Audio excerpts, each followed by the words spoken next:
Les decíamos más temprano que Ernesto Talvi se decidió por Robert Silva, el viceconsejero del CODICEM, como candidato a vice del Partido Colorado, y rápidamente se abrió un debate constitucional. Les agregábamos más temprano que la postulación de Silva y su cargo al CODICEM abre este debate porque el artículo 201 de la Constitución dice que los directores de entes o servicios descentralizados, la ANEP es un ente autónomo, que quieran ser candidatos a legisladores deben renunciar un año antes de las elecciones.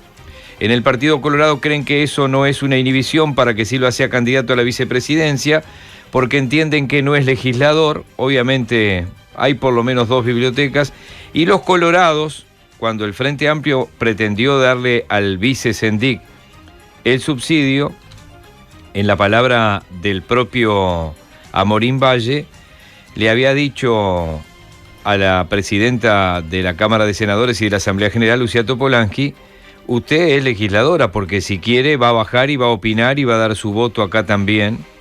Y bueno, en ese momento el Frente Amplio entendió que el vice no es legislador y aprobó un subsidio que luego el Tribunal de Cuentas revocó y quitó, porque entiende que el vice sí es legislador. Y bueno, le hemos pedido al doctor José Corseñac, como lo hemos hecho 500 veces a lo largo de tantos años, que nos acompañe desde La Guada, cerca de La Paloma, en una fría mañana.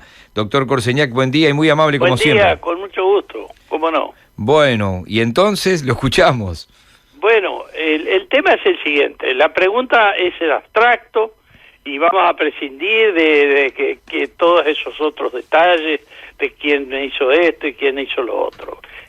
La pregunta sería, si un director de un ente autónomo de enseñanza, si esa persona debe o no debe renunciar o con un año de anticipación para poder ser candidato a legislador. Esto es lo que dice el artículo 201 de la Constitución. Dicen que deben renunciar para poder ser candidatos a legisladores, cualquiera de los directores, y ese artículo que está para los entes autónomos y servicios centralizados comerciales e industriales es aplicable también a los directores de entes de enseñanza, por lo que dice el artículo 205, que habla de los entes de enseñanza, pero dice, le serán aplicables en lo pertinente a los distintos servicios de enseñanza los artículos tales y tales,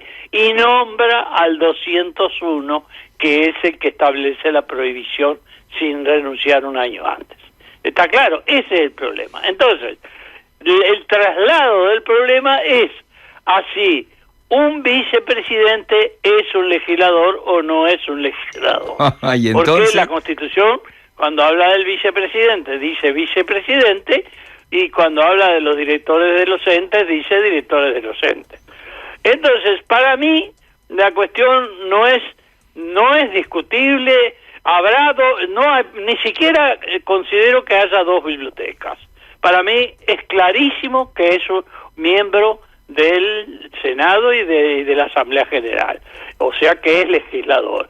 Cuando digo que no hay 2 bibliotecas, es porque hay una biblioteca y otra que no es biblioteca, sino una estantería más o menos barata. Así lo digo con toda claridad, porque a veces en todas estas cosas se actúa o por ignorancia, no quiero decir que haya mala fe, pero en fin, no olviden ustedes que los políticos, los legisladores, tienen que opinar de todo, y no tienen todas las profesiones, tienen que opinar en leyes de medicina, en leyes de carpintería, en leyes de minerales, en leyes de derecho, y bueno, y no, obviamente, en un país que no tiene cada legislador un cuerpo de asesores. Pero acá está Sanguinetti, en la elección en el visto bueno para esto.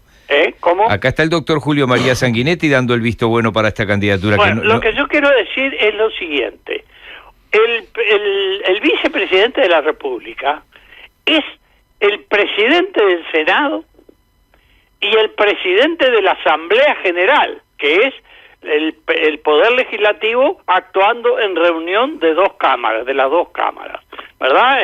En términos constitucionales dice que el poder legislativo es la Asamblea General, pero que puede actuar conjunta o separadamente las dos cámaras, ¿verdad? Ahora, si una persona dirige las sesiones, vota, porque vota, no es solamente que esté ahí como un director superior de sesiones, él es un votante en el Senado y en la Asamblea General, pero además de eso, debate. Hasta hay una práctica no establecida en la Constitución, pero reglamentaria de las cámaras, que, y la práctica, más que nada, cuando el presidente del Senado quiere hacer una exposición en un debate, baja de la mesa para que no se le considere que está en una postura superior. O sea que desde el punto de vista jurídico no tengo la menor duda de que el vicepresidente de la República es un legislador. Ahora, ¿qué es lo que ocurre? Sí, le hago ocurre que desde el punto de vista político, que no es el punto de vista constitucional, así como de repente en una bancada hay lo que se llaman los jefes de bancada, que son en general los más destacados, o aquellos que la misma bancada ha acordado que actúe como coordinador, o son todos temas reglamentarios, ¿no? Así como hay eso, el vicepresidente de la República, pero lo dice la Constitución, es el presidente del Senado y el presidente de la Asamblea General. Ahora, si a mí me dicen que el presidente del Senado no es un senador, yo realmente tengo que renunciar al derecho constitucional que he ejercido durante 60 años enseñándolo. Corseñac, no puede ser, es una cosa impresentable. Corseñac, realmente impresentable. Es un legislador que además de eso, el sistema electoral por el cual se le designó es un sistema electoral en que va en la lista junto con el presidente, que es la principal figura, no la única, pero la principal figura del Poder Ejecutivo. Lo perdimos, se cortó. Sí, como que se quedó de fuera la línea. Bueno, ya lo vamos a retomar.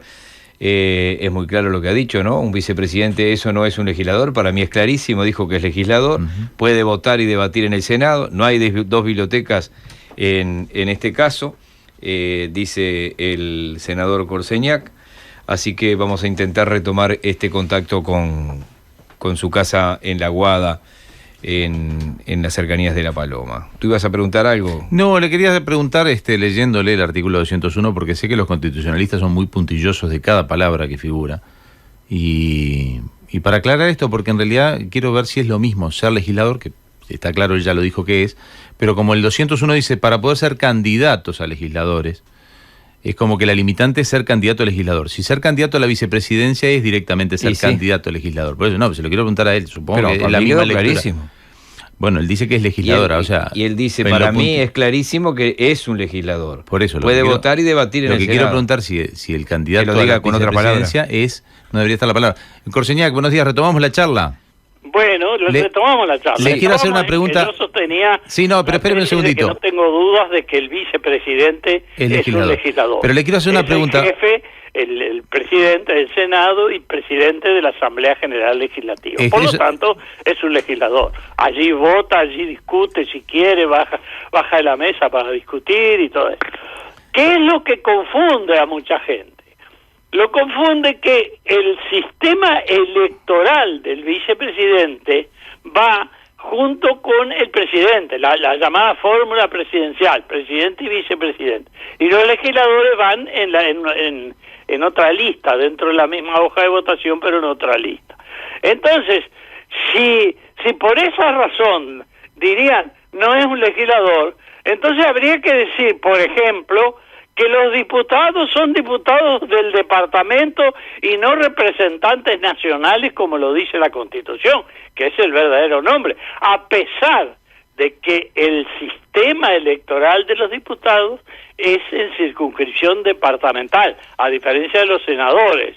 Por eso lo de los senadores, con un poco de pompa, porque no está en la Constitución, dice senador de la República, porque el sistema electoral es toda la República como una sola circunscripción. Quería hacer una pregunta, Corseñac. ¿Me escucha en este momento? Sí. Sí, cómo no, con mucho gusto. No, como sé que los constitucionalistas son muy puntillosos, quiero para salir de dudas finalmente, porque el artículo 201 dice que para poder ser candidatos a legisladores deberán cesar en sus cargos. Entonces, porque en definitiva no dice para ser legisladores, para poder ser candidatos a legisladores. Entonces, lo que yo me pregunto es si no habrá que, porque no dice, el vicepresidente ¿es candidato a legislador o es candidato a vicepresidente? Porque no dice para ser legislador. Es decir, yo entiendo que usted ya me argumentó. Para ser candidato. Claro, usted ya me... Hay una diferencia técnica que tampoco es muy conocida entre incompatibilidad, que quiere decir que está prohibido ejercer dos funciones al mismo tiempo, e inelegibilidad.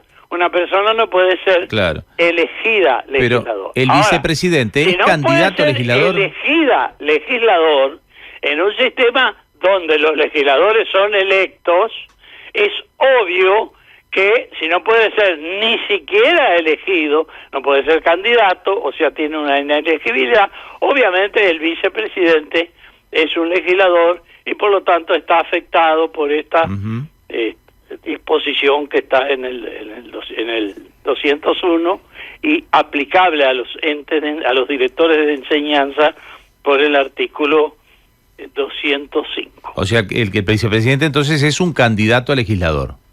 Quedamos en eso. También claro. Si lo ponen ahí, era un precandidato en un sistema de elecciones internas que no estaba previsto en la Constitución cuando se hicieron estos artículos, ¿verdad?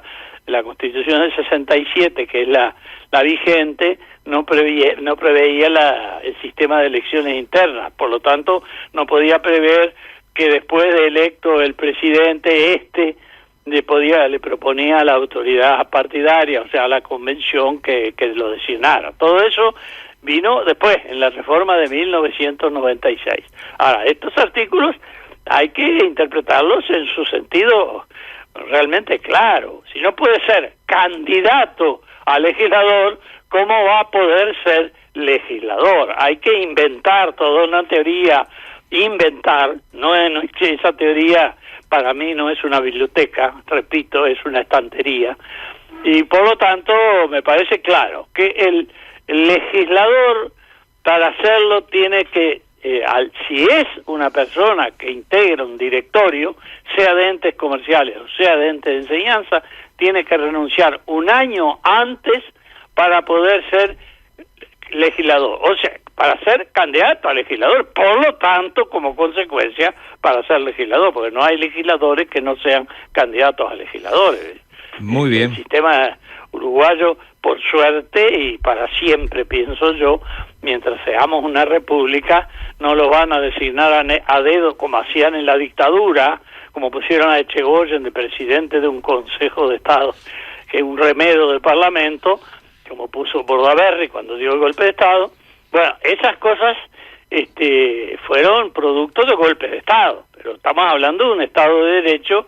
Todos, creo, los que discuten esto, algunos será con buena fe y todo, pero sin duda es un legislador.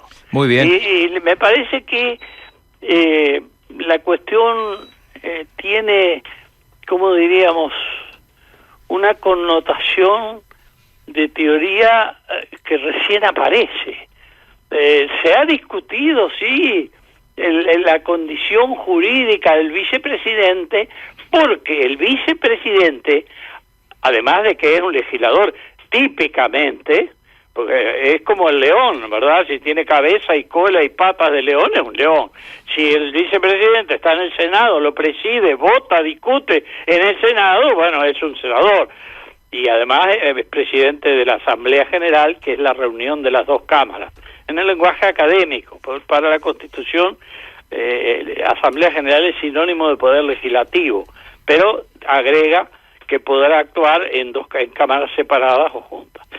Así que la opinión me parece que es esa, no tiene nada que ver con lo que haya pasado ni lo que pase en los partidos políticos y lo que sostengan. Para mí está clarísimo. Muy bien. Me gustaría que alguien pudiera demostrar que una persona que está en un órgano actuando, porque el lugar de actuación del vicepresidente es el Poder Legislativo. Ustedes no lo encuentran en la Casa de Gobierno, lo encuentran en el Poder Legislativo todas las tardes. Que vota allí que dirige las sesiones allí, que propone los presupuestos, que hace los presupuestos. Es como si me dijeran que un legislador, repito, el ejemplo me parece muy, muy ilustrativo, como si un legislador electo en un departamento, entonces dijera, no, este no es un representante nacional, como dice la Constitución que son, sino que es un representante de su departamento, lo cual es un disparate total en un sistema nuestro unitario y no federal, como pasa con los senadores de los sistemas federales, que son representantes de sus respectivos estados. Aunque se invierta el nombre, ya son los senadores los que vienen por el estado, pero ahí sí se podría decir es senador por el estado tal o cual, o por la provincia tal o cual en Argentina, que tiene los estados miembros se llaman provincias. Pero en Uruguay, un sistema unitario, se llaman representantes nacionales, aunque el legislador, el diputado, es elegido en circunscripción electoral departamental. Una vez que es electo, es un representante nacional. Doctor que es el nombre, por otro lado, que le da la Constitución. La Constitución no le llama a los diputados, le llama representante nacional, o sea, representa a toda la nación. Como siempre, un gusto. Como siempre, un gusto, profesor. Y bueno, ¿cómo va llevando el frío? Muy bien, muy bien. Por ahora lo voy llevando muy bien. Porque yo hago una división entre el frío y los años que tengo. Y entonces me da un frío chiquito por cada año. ¿Cuánto tiene? ¿86? 86 cumpliditos ya. Le mandamos un abrazo y le agradecemos un abrazo para ustedes. Que pase muy bien. El profesor doctor José Corseñac. 101.9 93.5 Azul.